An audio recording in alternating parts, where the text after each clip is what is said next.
July മാസം അവസാനിക്കും മുൻപ് തന്നെ കുറച്ച് നക്ഷത്ര ജാതകർക്ക് സാമ്പത്തിക യോഗം ജീവിതത്തിലേക്ക് കടന്നു വരികയാണ്. ഇനി ഈ നക്ഷത്ര ജാതകർ ലക്ഷപ്രഭുക്കൾ ആകും എന്ന കാര്യത്തിൽ നിങ്ങൾക്ക് യാതൊരു സംശയവും വേണ്ട. ഇതിനെക്കുറിച്ച് വളരെ വിശദമായിട്ട് ഇൻഫിനിറ്റി സ്റ്റോറീസ് ഇന്നത്തെ വീഡിയോയിലൂടെ നിങ്ങൾക്കായിട്ട് ഒന്ന് പങ്കുവെക്കുകയാണ്. വീഡിയോയിലേക്ക് കടക്കും മുമ്പ് എൻ്റെ പ്രിയ പ്രേക്ഷകരെ, നിങ്ങൾ ഇതുവരെ എൻ്റെ ചാനൽ സബ്സ്ക്രൈബ് ചെയ്തിട്ടില്ലെങ്കിൽ ദയവായിട്ട് എൻ്റെ ചാനൽ ഒന്ന് സബ്സ്ക്രൈബ് ചെയ്യണേ. അതോടൊപ്പം തന്നെ ഇനിയുള്ള എൻ്റെ പുതിയ വീഡിയോകൾ നിങ്ങൾക്ക് നോട്ടിഫിക്കേഷനായിട്ട് ലഭിക്കാൻ വേണ്ടിയിട്ട് ബെൽ ഐക്കൺ കൂടി ഒന്ന് പ്രസ് ചെയ്യണം. വീഡിയോ കണ്ടതിന് ശേഷം നിങ്ങളുടെ വിലയേറിയ അഭിപ്രായങ്ങൾ കമൻറ്റ് ബോക്സിൽ ഒന്ന് രേഖപ്പെടുത്താനും വീഡിയോ ലൈക്ക് ചെയ്യാനും കൂടി ഓർമ്മിപ്പിക്കുന്നു. എൻ്റെ എല്ലാ പ്രേക്ഷകർക്കും ഇൻഫിനിറ്റി സ്റ്റോറീസിൻ്റെ പുതിയൊരു വീഡിയോയിലേക്ക് ഒരിക്കൽ കൂടി സ്വാഗതം അറിയിക്കുന്നു.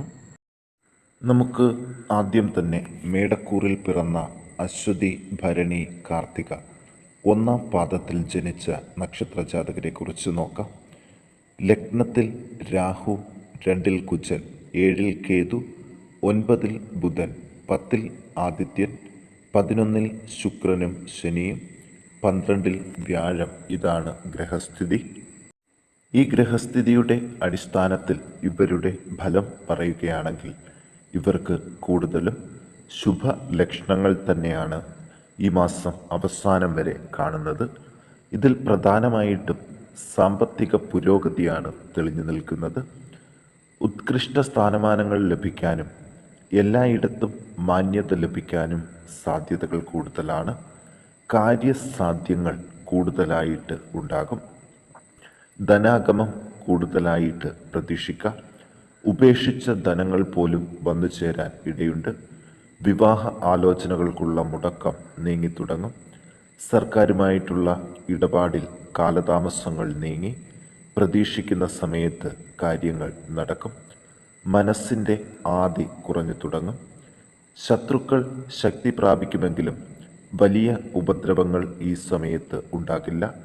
നല്ല വാക്കുകൾ കൊണ്ട് എല്ലാവരെയും പ്രീതിപ്പെടുത്താൻ സാധിക്കും. പൊതുവെ എല്ലാവിധ സുഖ അനുഭവങ്ങളും കൂടുതലായിട്ട് അനുഭവപ്പെടും. കഠിനമായ ദുഃഖ അനുഭവങ്ങളിൽ നിന്ന് മോചനം ലഭിച്ചു തുടങ്ങും. ബന്ധുജനങ്ങളുടെ സഹായം ലഭിക്കും. തീർത്ഥയാത്രകൾ നടത്താൻ പറ്റിയ സമയമാണ്. പേരും പ്രശസ്തിയും പ്രതാപവും വർദ്ധിക്കും. വിദ്യാഭ്യാസത്തിലുള്ള തടസ്സങ്ങൾ മാറിവരും. തൊഴിൽ രംഗം മെച്ചപ്പെടും. അർശസ്, മൂത്രാശയബന്ധിയായ അസുഖങ്ങൾ ഇവയ്ക്ക് പരിഹാരം ലഭിക്കും. ദോഷപരിഹാരങ്ങൾക്ക് ഭഗവതിക്ക് ഭാഗ്യസൂക്തം, പുഷ്പാഞ്ജലി, നെയ്വിളക്ക് ഇവ കഴിപ്പിച്ച് പ്രാർത്ഥിക്കണം. ഇനി ഇടവക്കൂറിൽ കാർത്തിക നക്ഷത്ര ജാതകർ 2, 3, 4 പാദങ്ങൾ, രോഹിണി, മകയിരം 1, 2 പാദത്തിൽ ജനിച്ചവരെ കുറിച്ച് നോക്കാം. ഈ കൂറുകാർക്ക് ലഗ്നത്തിൽ കുജൻ, 6-ൽ കേതു, അഷ്ടമത്തിൽ ബുധനും, 9-ൽ ആദിത്യനും, 10-ൽ ശുക്രനും ശനിയും, 11-ൽ വ്യാഴനും, 12-ൽ രാഹുവുമാണ് ഗ്രഹസ്ഥിതി. പലവിധ ദോഷങ്ങളും ഇതുകൊണ്ട് തന്നെ ഇവരിൽ നിന്ന് വിട്ടൊഴിയുകയാണ്. ഇനി വരും ദിവസങ്ങളിൽ ഇവർക്ക് സാമ്പത്തിക പുരോഗതിയുടെ കാലമാണ്. ലക്ഷപ്രഭുക്കളാകാൻ വരെ യോഗം ചെയ്ത ഇടവക്കൂറുകാർ ഈ സമയത്ത് ഒരു ലോട്ടറി പരീക്ഷണം നടത്തിയാൽ 100% സാമ്പത്തിക പുരോഗതി ഉറപ്പിക്കാം. ഇനി അങ്ങോട്ട് വീട്ടിൽ സമാധാന അന്തരീക്ഷമായിരിക്കും. ശയന സൗഖ്യം ഉണ്ടാകും. ആഗ്രഹങ്ങൾ സഫലമാകാനുള്ള തടസ്സങ്ങൾ നീങ്ങിത്തുടങ്ങും. ശരീരത്തിൽ മുറിവ്, ചതവ്, ഒടിവ് ഇവയ്ക്ക് സാധ്യതയുണ്ട്. വാതബന്ധിയായ അസുഖങ്ങൾ കുറഞ്ഞു തുടങ്ങും. അതുപോലെ തന്നെ സ്ഥാനമാനങ്ങൾ, ആദരവ് ഇവ ലഭിക്കാൻ സാധ്യതയുണ്ട്. നീചജനങ്ങളാൽ അപമാനിക്കപ്പെടാൻ സാധ്യതയുള്ളതുകൊണ്ട് ശ്രദ്ധ വേണം. യശസ്സിനും ധനത്തിനും ക്ഷയം വരാതിരിക്കാനും ശ്രദ്ധ കൂടുതൽ കാണിക്കുക. അലച്ചിലുകൾ കുറഞ്ഞു തുടങ്ങും. വിദ്യാഭ്യാസത്തിലുള്ള തടസ്സങ്ങൾ മാറിവരും. തൊഴിൽപരമായിട്ട് ഉന്നതിയിൽ എത്തും. കച്ചവടങ്ങൾ മെച്ചപ്പെടും. പാപവിചാരങ്ങൾ കുറഞ്ഞു തുടങ്ങും. ചിലവുകളും നിയന്ത്രണ വിധേയങ്ങൾക്കനുസരിച്ചായിരിക്കും. നാൽക്കാലികളെ വാങ്ങാനും വിൽക്കാനും നല്ല സമയമാണ്. വിദേശത്ത് ജോലി തേടാൻ ഈ സമയം ഉപയോഗിക്കാം. വിവാഹ ആലോചനകൾ ഫലവത്താകും. ദോഷപരിഹാരങ്ങൾക്ക് ശിവന് ധാര, കൂവളമാല ഈ വഴിപാടുകൾ കഴിപ്പിച്ചു പ്രാർത്ഥിക്കാൻ ഇടവക്കൂറുകാർ ശ്രദ്ധിക്കുക. ഇനി മിഥുനക്കൂറിൽ മകയിരം 3-4 പാദങ്ങൾ, തിരുവാതിര പുണർദം 1-2-3 പാദത്തിൽ ജനിച്ചവരെ കുറിച്ച് നോക്കാം. 5-ൽ കേതു, 7-ൽ ബുധൻ, അഷ്ടമത്തിൽ ആദിത്യൻ, 9-ൽ ശുക്രൻ ശനി, 10-ൽ വ്യാഴം, 11-ൽ രാഹു, 12-ൽ കുജനും ആണ് ഗ്രഹസ്ഥിതി.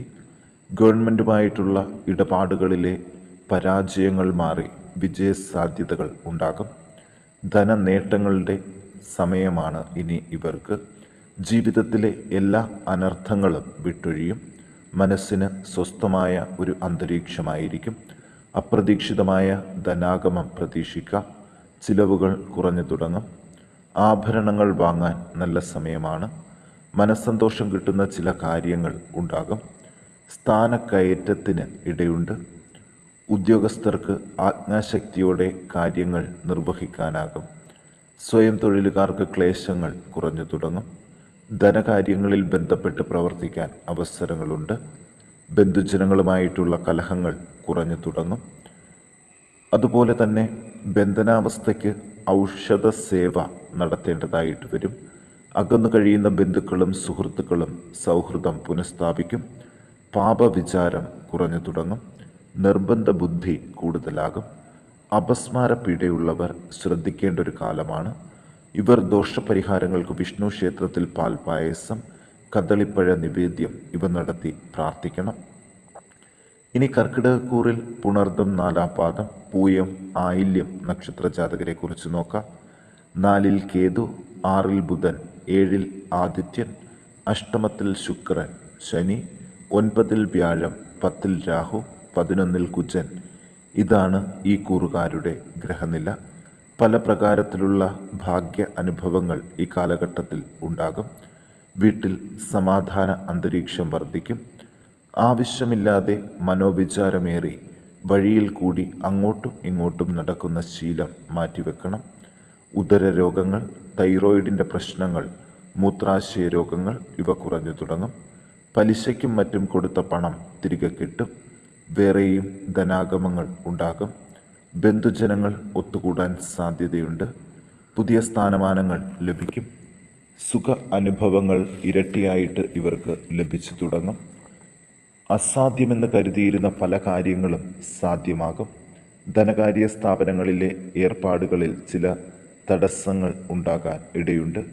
ഇലക്ട്രിക് ഉപകരണങ്ങൾ വാങ്ങാൻ അവസരം ലഭിക്കും. കൂടുതൽ സ്നേഹബന്ധത്തിൽ ഉള്ളവരുമായിട്ട് പിരിയേണ്ടതായിട്ട് വരും. മറ്റുള്ളവരെ അപവാദം പറയാതെ ശ്രദ്ധിക്കണം. അഗ്നി കൊണ്ടും ജലം കൊണ്ടും പ്രവർത്തിക്കുന്ന തൊഴിലുകൾ മെച്ചപ്പെടും. ഇവർ ദോഷപരിഹാരങ്ങൾക്ക് ശിവന് ധാര, പഞ്ചാക്ഷര മന്ത്ര പുഷ്പാഞ്ജലി ഇവ നടത്തി പ്രാർത്ഥിക്കാൻ പ്രത്യേകം ശ്രദ്ധിക്കുക.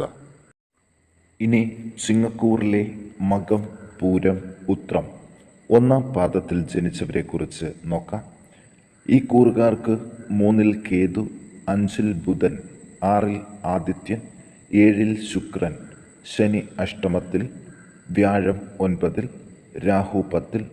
അതുപോലെ തന്നെ ഗ്രഹസ്ഥിതിയുടെ അടിസ്ഥാനത്തിൽ പറയുകയാണെങ്കിൽ ഇവർക്ക് ഒട്ടനവധി നേട്ടങ്ങൾ ഇനിയുള്ള ദിവസങ്ങളിൽ ലഭിക്കും എന്ന കാര്യത്തിൽ യാതൊരു സംശയവും വേണ്ട. ലക്ഷപ്രഭുക്കളാകാൻ യോഗം ചെയ്ത ചിങ്ങക്കൂറുകാരെക്കുറിച്ച് കൂടുതൽ കാര്യങ്ങൾ ഇന്നത്തെ വീഡിയോയിലൂടെ ഒന്ന് പങ്കുവെക്കാം. ഇവരെ ഏറെ ബുദ്ധിമുട്ടിച്ചിരുന്ന രോഗാരിഷ്ടതകൾക്ക് കുറവ് വരും. ശത്രുക്കളുടെ ഉപദ്രവം കുറഞ്ഞു നിൽക്കുന്ന സമയം കൂടിയാണ്. ധനലാഭങ്ങൾ വർദ്ധിക്കും.